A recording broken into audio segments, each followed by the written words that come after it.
Shalom Bapak Ibu Saudara, mari kita ngomongin firman Tuhan.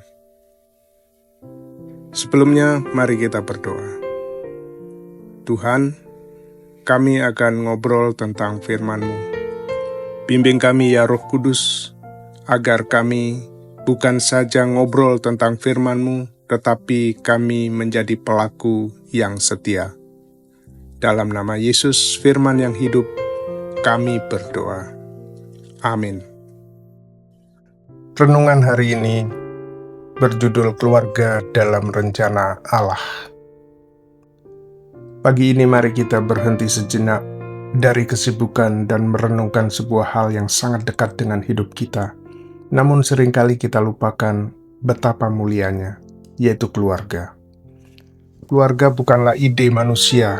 Keluarga adalah bagian dari rancangan Allah sejak awal.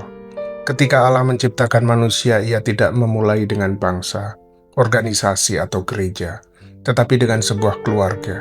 Kejadian 2 ayat 24. Dari situlah rencananya berkembang, membentuk generasi yang mengenal dan mencerminkan kasih-Nya. Di tengah dunia yang terus berubah dan di tengah tantangan yang menerpa keluarga-keluarga di zaman ini, kita perlu kembali bertanya, apa sebenarnya maksud Allah atas keluargaku? Bagaimana aku bisa menjadi bagian dari rencananya melalui keluargaku? Renungan hari ini akan mengajak kita melihat bahwa keluarga bukan hanya tempat tinggal dan kasih sayang, tetapi juga tempat pertumbuhan rohani, mewariskan iman, dan pernyataan kasih Kristus. Mari kita siapkan hati untuk belajar, bersyukur, dan mungkin juga diubahkan agar keluarga kita bisa semakin berjalan sesuai dengan kehendak Allah. Beberapa hal penting yang diajarkan oleh Alkitab tentang keluarga. Yang pertama, keluarga sebagai institusi yang diciptakan oleh Allah. Keluarga adalah institusi pertama yang Allah ciptakan, bahkan sebelum pemerintahan bangsa atau gereja. Di dalam Kejadian 2 ayat 24, Allah menetapkan dasar keluarga ketika Ia menyatukan Adam dan Hawa dalam pernikahan. Dari hubungan itu lahirlah komunitas manusia, keluarga, yang menjadi tempat pertama untuk bertumbuh, belajar kasih, dan mengenal Allah. Allah merancang keluarga bukan hanya sebagai tempat tinggal bersama, tetapi sebagai wadah utama untuk membentuk karakter, mewariskan iman, dan mencerminkan kasih Kristus. Dalam rencananya, keluarga bukan sekedar unit sosial, tetapi bagian dari karya penyelamatan Allah di dunia ini. Karena itu menjaga dan membangun keluarga sesuai kehendak Tuhan adalah bagian dari ketaatan kita kepadanya. Yang kedua, tanggung jawab orang tua dalam keluarga yaitu mendidik dengan kasih dan peneguran.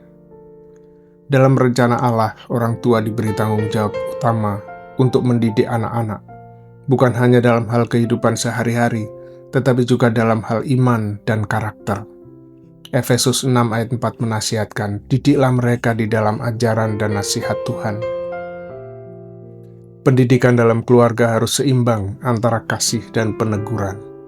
Kasih membangun kedekatan dan rasa aman. Peneguran membentuk kedisiplinan dan tanggung jawab. Tanpa kasih, peneguran bisa melukai. Tanpa peneguran, kasih bisa menjadi manja. Orang tua dipanggil untuk mencerminkan kasih Bapa di surga, yang sabar, mengajar dengan bijak, dan tidak membiarkan anak berjalan dalam kesalahan tanpa arahan. Pelajaran yang ketiga, tanggung jawab anak yaitu hormat dan taat kepada orang tua. Dalam Alkitab, anak-anak diperintahkan untuk hormat dan taat kepada orang tua sebagai bentuk ketaatan kepada Tuhan. Efesus 6 ayat 1-2 berkata, "Hai anak-anak, taatilah orang tuamu di dalam Tuhan, karena haruslah demikian, hormatilah ayahmu dan ibumu." Taat berarti mengikuti nasihat dan perintah orang tua, selama tidak bertentangan dengan firman Tuhan. Hormat berarti menghargai, berbicara dengan sopan, dan menunjukkan sikap yang menghormati mereka baik dalam perkataan maupun tindakan. Sikap hormat dan taat bukan hanya menyenangkan orang tua, tetapi juga membawa berkat dan panjang umur seperti dijanjikan oleh firman Tuhan. Pelajaran keempat, kasih dan kesatuan adalah penting dalam keluarga. Kasih dan kesatuan adalah fondasi utama dalam keluarga yang dikehendaki oleh Allah. Dalam Kolose 3 ayat 14 firman Tuhan berkata, "Dan di atas semuanya itu kenakanlah kasih sebagai pengikat yang mempersatukan dan menyempurnakan." Kasih dalam keluarga bukan hanya perasaan tetapi tindakan nyata, saling melayani, mengampuni, mendengarkan, dan mendukung. Kesatuan lahir ketika setiap anggota keluarga menempatkan Kristus di pusat hubungan, saling menghargai perbedaan, dan bersedia bekerja sama dalam suka maupun duka. Keluarga yang hidup dalam kasih dan kesatuan akan menjadi tempat pertumbuhan iman dan sukacita, serta menjadi kesaksian hidup di tengah dunia. Yang kelima, firman Tuhan sebagai dasar kehidupan keluarga. Firman Tuhan adalah dasar yang kokoh bagi kehidupan keluarga yang sehat dan berkenan kepada Allah. Dalam Matius 7 ayat 24, Yesus berkata bahwa siapa yang mendengar dan melakukan firman-Nya adalah seperti orang bijak yang membangun rumah di atas batu. Ketika keluarga menjadikan firman Tuhan sebagai pedoman, maka yang pertama, nilai-nilai keputusan yang diambil berdasarkan kebenaran, bukan emosi atau berdasarkan budaya. Yang kedua, hubungan antar anggota keluarga dibentuk oleh kasih, pengampunan, dan pengertian yang berasal dari Kristus. Yang ketiga, anak-anak bertumbuh dengan iman yang kuat karena melihat teladan dari orang tua yang hidup sesuai firman. Keluarga yang ditanam di atas firman Tuhan akan tetap kuat menghadapi badai kehidupan. Pelajaran keenam, menjadi keluarga yang menjadi saksi Kristus. Allah memanggil setiap keluarga Kristen bukan hanya untuk hidup dalam kasih dan kebenaran, tetapi juga untuk menjadi saksi Kristus di dunia.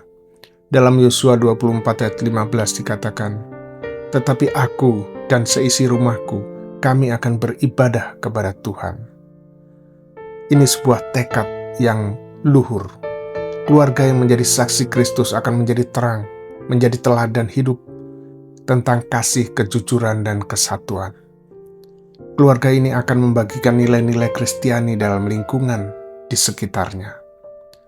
Keluarga ini akan terlibat aktif dalam pelayanan dan menjadi berkat bagi sesama. Lewat sikap dan tindakan sehari-hari, keluarga bisa menunjukkan siapa Kristus itu, tanpa harus selalu berkhotbah, tetapi dengan hidup yang memuliakan Tuhan.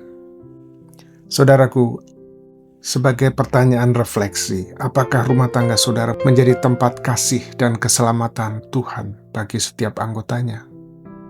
Kedua, di manakah Tuhan memanggil saudara untuk lebih sabar, mendidik, atau mencerminkan kasih-Nya dalam keluarga saya? Bagaimana saya dapat menjadikan keluarga saya sebagai pusat ibadah dan keteladanan iman? Jika saudara memperhatikan 6 pelajaran tadi, maka keluarga saudara akan menjadi keluarga yang berjalan sesuai dengan rencana Allah dan menjadi berkat bagi dunia. Mari kita berdoa. Tuhan, sumber kasih yang sejati, kami bersyukur Engkau memberikan institusi keluarga sebagai berkat dan tanggung jawab. Bimbinglah kami orang tua untuk mendidik dengan kasih dan hikmat-Mu, anak-anak untuk menghormati dan belajar dari orang tua. Jadikanlah rumah kami tempat doa, tempat untuk belajar firman Tuhan, belajar kasih dan kesatuan. Kiranya keluarga kami menjadi saksi hidup di tengah-tengah dunia ini bagi Kristus. Dalam nama Yesus kami berdoa. Amin.